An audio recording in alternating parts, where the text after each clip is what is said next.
Coming up on this episode, I talk about time and how there never seems to be enough of it, but how a few conscious shifts in how you manage your time and how you deal with day-to-day life can really set you on the path to improving things.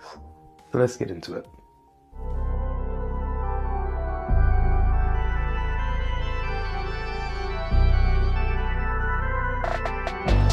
What's going on, beautiful people?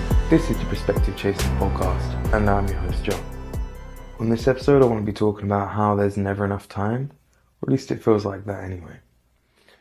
But really and truly, for the most part, it does feel like there's never enough time to do all that we want to do. I mean, by the time you get a decent night's sleep, which is 7 or 8 hours, maybe more or less, depending on who you are or who you talk to, that leaves 16 hours in the day to get stuff done if you work 8 hours a day, and you just further dissect that time until there's less and less time left for yourself, left for your interests, left for your hobbies. And how many of us do this, where we make that time for ourselves, that time for our interests and everything else, that's that last thing on our list.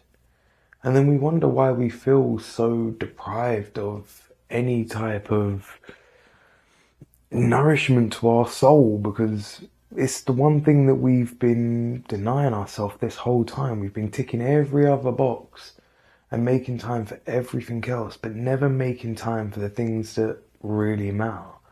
Because at the end of the day, when you're spending all your time doing all of that other stuff, what's it matter if you don't get to do the one thing that you want to do at the end of it all?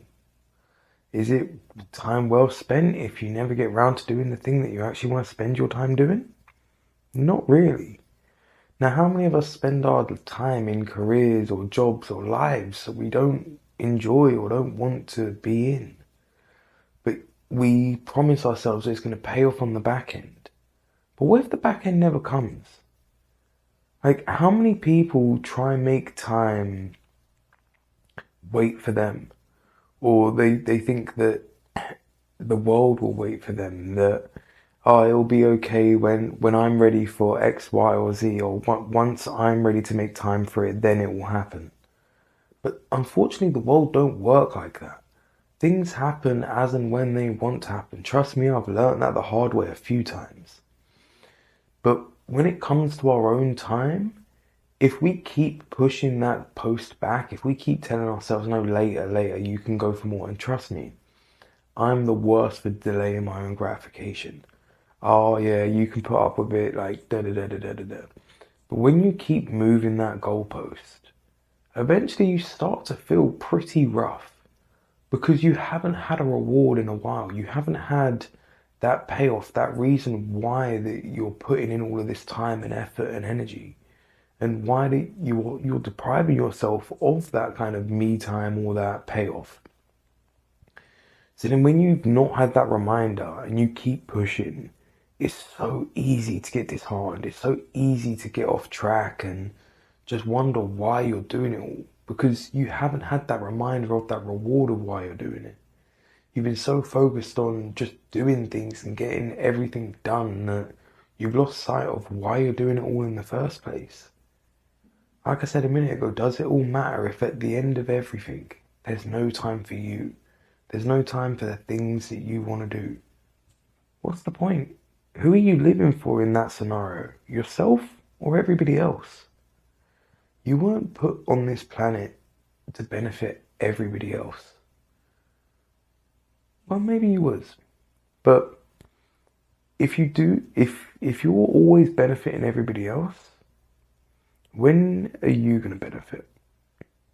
And it's not to say that focus from a selfish mindset, but when it comes to your time, you only have a limited time on this planet. You only have a limited time in this earth. And even of that limited time, there's an even greater limited time that you're healthy or competent or able to do things. So don't put things off. Don't say, I'll get to it as and when, or eventually there'll be time for it, because I promise you there won't. The only way there will ever be time for it is if you make the time. If you put in the effort to consciously make time for whatever it is you want to do, if you want to write, if you want to read, if you want to play music, if you want to draw, whatever it is, put in the effort and make the time for it.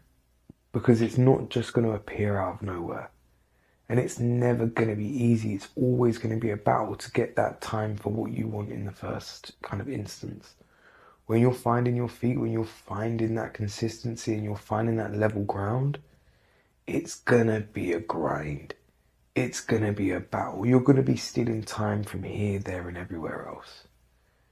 But that's better than depriving yourself of it on the whole that's better than depriving yourself of it on a whole. On the grand scheme of things, like stealing a little bit of time here and there to actually make sure that you're not forgotten about, that's better than just forgetting about yourself completely. And then in those little windows of time, you'll start to grow and you'll start to find the things that you enjoy and you'll start to look for that time more. But as anything, it's a slow progress. But it doesn't come unless you consciously start pursuing it. So consciously start pursuing it, how you spend your time, and I don't want to say you'll feel like you'll have more time because you'll have the same amount of time. But how you distribute it, that will feel like you've got greater control over your distribution of your time. You'll look at your time differently. You'll look at the areas where you waste time and where you're losing time, and you'll try to minimize them.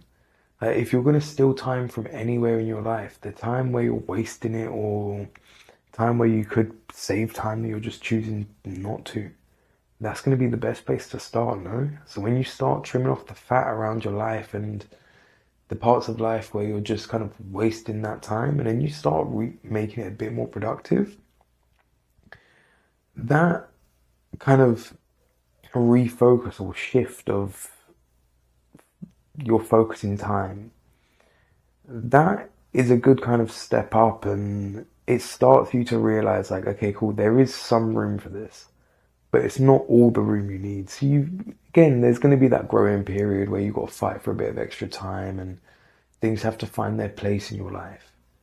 But you always have to start with pushing for it and finding it. If you don't make that initial step, if you don't make that initial kind of effort to get things off the ground, it's very unlikely they'll ever start, at least in my experience. But that's about it for this episode, because ironically I am always short for time.